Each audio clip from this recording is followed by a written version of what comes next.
สิมาแนะนำเกี่ยวกับตัวที่ว่าเพิ่นสิเฮ็ดขั้นตอนการdelete เมนูเนาะเมนูอาหารที่เพิ่นแล้วเพิ่นสิเอาเข้าใหม่เนาะทำอิฐนี่เราจะมาเข้าตัวอยู่หลังบ้านก่อนเนาะหลังบ้านแมวจิตอย่างนี้หลังบ้านแม่เราจะมาเว้าเรื่อง delete เมนูรายการเมนูเอาเฉพาะเมนูออกเนาะเดี๋ยวนี้เขาจะเข้ามารายการปกตินี่แหละเนาะแล้วก็เข้ามาตัวเขาจะเข้ามาเว้าเรื่องตัวหมวดหมู่นี่ก่อนหมวดหมู่มีหยังเพื่อเราไปสร้างชื่อของผู้แอดมินนั้นมีแล้วเนาะเราต้องไปสร้างเมลให้เมลขึ้นมาเนาะให้เมลขึ้นมาทีนี้เดี๋ยวพอเราสิสร้างเมลอยู่นี่พร้อมลืมใส่เมลมาเราสิใส่เมลเข้ามันต้องมีเมลเด้งขึ้นมามันจึงได้เนาะเดี๋ยวลูกค้าต้องมีเมลขึ้นมาก่อนถ้าบ่มีเมลแล้วจะเฮ็ดบ่ได้เนาะ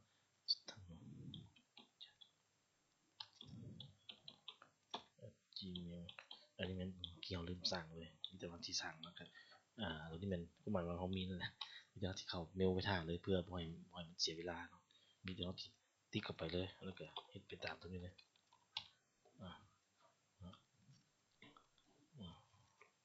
โอเคตัวนี้เขาจะเข้าเมลป้าไว้เพื่อบ่ให้เสียเวลาเนาะวันนี้จะมาเว้าตัวหลังบ้านคือเก่าเลยวันนี้จะเข้ามาปิดหมดเข้ามาหมดหมู่นี้เพื่อมาเบิ่งพนักงานผู้สิดีเลทนั้นกดเข้าสร้างพนักงานนี้เขาสร้างพนักงานแล้วสมมุติว่าปัจจุบันนี้เขาจะเป็นแอดมินแล้วเนาะเขาจะมาสร้างชื่อแอดมินแล้วเข้าตัวข้อมูลติดต่อนี้ติดต่อหรือเขาจะมีเบอร์โทรติดต่อเนาะเบอร์โทรติดต่อของลูกค้าแหละแล้วก็ใส่ชื่อเมลเนี่ยเมลตัวนี้มันเขาสร้างตัวนี้แหละเนาะเพื่อเพิ่มเด้งเข้ามาหาใส่ตัวนี้ได้เนาะตัวนี้เนาะถือว่าเขาสร้างแล้วปกติต้องเห็นตัวนี้ก่อนบ่เห็นตัวนี้มันจะบ่เด้งไปหาเมลผู้ใดผู้หนึ่งก็ดีลีทบ่ได้เก่าเนาะดีลีทไปก็เสียไปเลยเนาะถือว่าเขาได้แล้วได้ตัวดีลีทนี้แล้วพอสร้างแล้วเนาะหลังจากนั้นเราจะมาเข้าตัว delete เมนูนี่รายการ delete เมนูเข้าตัวตั้งค่านี้เขาตั้งค่าเนาะเขาตั้งค่านี้แล้วมันสำคัญเขาเลือกหัวข้อให้ถูกเนาะลืมบอกมีโดเมนตัวใดคือโดเมนอยู่ชั้นใดเขาที่จะโดเมนเราต้องเลือกให้มันถูกโดเมนเนาะโดเมนของอาหารนะถ้าเลือกบ่ถูกแล้วมันจะมีปัญหาเนาะปัญหาเพราะว่าอย่าง delete ไปนะไปถูกบินของห้างอีกสาขาหนึ่งตัวนี้มันจะมีปัญหาเน้นตัวนี้นะเขาจะเน้นตัวนี้จากนั้นแล้วเราจะมาเล่าเรื่องเต่าตั้งค่านี้แล้วมาเข้าตัวลบ data ข้อมูลเนาะนี่มันจะถามเลยขณะที่ปฏิบัติงานฟังก์ชันนี้ข้อมูล data อาหารเนาะจะถูกลบเนี่ยมันมีแต่ปฏิบัติไปเลยสืบต่อไปตัวนี้มันจะเป็นรหัสตัวที่เขาเข้าเป็นแอดมินแหละซื้อรหัสเนาะรหัสตัวที่เขาเข้าระบบขายปกตินะเป็นแอดมินเนาะตกลงไปแล้วมันจะมาถามตัวนี้สำคัญที่สุดแล้วตัวนี้สมมติเรามีหลายห้างหลายคล้ายๆเขามาติ๊กตัวนี้ออกเขาจะติ๊กเฉพาะรายการเมนูออกติ๊กออกไปว่าตัวที่เนี่ยติ๊กออกนี่ก็หมายว่าบ่ให้มีรายการเนาะอันนี้ติ๊กผังอันนี้ติ๊กวัตถุดิบเป็นรายการเมนูเราติ๊กออกตัวนี้ออกเลย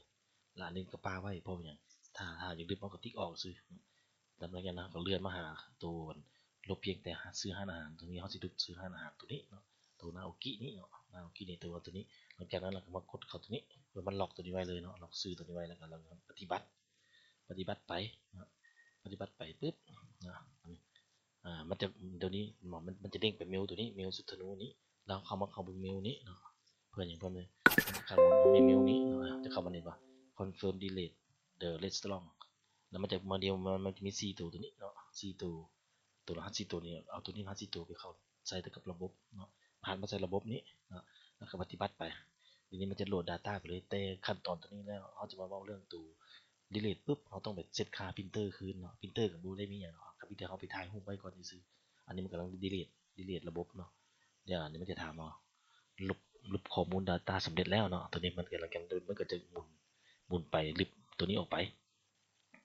เนี่ยมันจะเป็นตั้งคำว่าใหม่ที่เก่าเนี่ยแหละแล้วหลังจากนั้นก็มาโหลดเอาตัวเมนูใหม่เข้ามากับตัวนี้มันอาจจะบ่ได้แต่มันจะลึบหายไปอีกเนาะเนี่ยมันจะหายไปแล้วขั้นตอนเมนูตัวนี้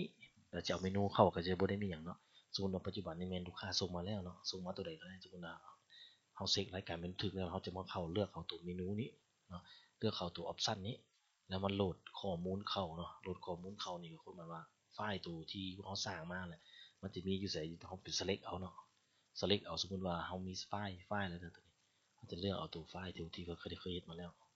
เอาตัวนี้รีดการเมนูบ่แน่ใจว่าตัวนี้มันถูกบ่เราจะลองเข้าเบิ่งเบิ่งเนี่ยสมมุติว่ามันเข้าไปสำเร็จคล้ายๆขั้นตอนที่มันได้แนะนำมาแล้วแต่ว่าให้ไปตามขั้นตอนที่คือเก่าถ้ามันสำเร็จมันก็จะ บ่มีไฟล์เตือน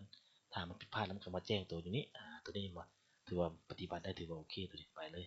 ถือว่าสำเร็จเนาะถือว่าแล้วไปในการเมนูตัวนี้เอาลึกเมนูตัวเก่าแล้วเมนูตัวใหม่มาแทนเนาะถือว่ามีอยู่135เมนูถือว่าโอเคตัวนี้ถือว่าถูกต้องเพิ่นละหลังจากนั้นเอาเสร็จค่าตัวนี้แล้วเราต้องมาเฝ้าเรื่องอยู่หลังบ้านหน้าบ้านเนาะหน้าบ้านย้อนหยังว่าเมื่อกี้นี้เขามีการรีเซ็ตแล้วระบบตัวตั้งค่าพรินเตอร์มันจะหายเพราะว่าเขาเมนูตัวนี้มันจะรีเซ็ตมาใหม่เขามีแต่เข้าตัวหน้าบ้านขายเลยเดี๋ยวเขาเบิ่งเลยให้เรื่องถึงสิดอกแต่ขั้นตอนตัวนี้ลูกค้าต้องจื้อเนาะจื้ออย่างเอาถ่ายรูปไว้สิดอกเอามาเข้าตัวตั้งค่าพรินเตอร์นี้เนาะเปิดกราฟปกตินี่นะเปิดกราฟไป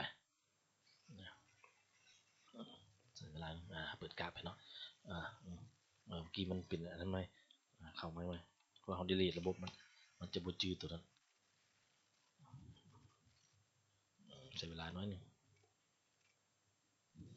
มันโหลดละตัวนี้เมนลักๆเมนเขาถ่ายแต่ปรินเตอร์ไว้ซื้อเนาะเดี๋ยวกี้เขามันจะมีหลายเมนูเขาเลือกดีเลยเราต้องไปเข้าตัวสาขาห้างที่เขาโหลดเข้าหันเนาะเข้าตัวหน้ากี้นี่ที่เก่ากดตกลงไปมันจะโหลดอันนี้เข้ามานี้เพราะว่าตัวนี้เราต้องได้เห็นอย่างเห็นเพื่อมาติ๊กเอาปรินเตอร์คือเก่าดอกปรินเตอร์มันจะบ่หายแต่หัวข้อของที่เราเห็นมามันจะลึกไปเนาะเริ่มจอกจากตัวนี้บิดเอามาติ๊กคืนก็จะอาจจะมีปรินเตอร์อยู่ครัวบาร์แล้วก็มีปิ้งบ่อยู่หันอาจจะมีแล้วแต่ว่าเราต้องถ่ายรูปตัวที่ว่าอยู่ใน PC ตัวเราจะลึกพอแหละมันจะออกมันจะมาแล้วมาติ๊กเอาคืนมันถือแล้วก็แล้วบ่จังซั่นแล้วสิปิ้นบ่ออกนะอันนี้กรณีบางเทื่อมันบ่ลึกแล้วก็แล้วไปถ้ามันลึกแล้วเราต้องมาเซตค่าตัวนี้คืนซื่อเซตคืนเพราะว่ามันปรินเตอร์มันจะเลือกบ่ได้มันงงไปนะบัดนี้เปิดกราฟไปเนาะปกติไปตัวนี้เรายังมาเข้าตัว3ขีดนี้เนาะอันนี้ผักมันก็มาปกติเราบ่ได้ลึกผักมันเด้นะเอามาเข้าตัว3ขีดนี้แล้วมาเข้าตัวตั้งค่านี้อันนี้เป็นตัวเซตค่าปรินเตอร์เนาะที่ครับนี่เอามากดเข้าตั้งค่าปรินเตอร์นี้แล้วมากดแก้ไขเนี่ยตัวนี้ตัวหนึ่งเป็นตัวแคชเชียร์เนาะสมมุติเราถ่ายรูปไปแล้วสมมุติเขาถ่ายรูปว่าเขาต้องติ๊กตัวเก่ามันติ๊กเอาตัวบนแคชเชียร์สมมุติอันนี้สมมุติว่าแคชเชียร์เนี่ยแล้วตัวนี้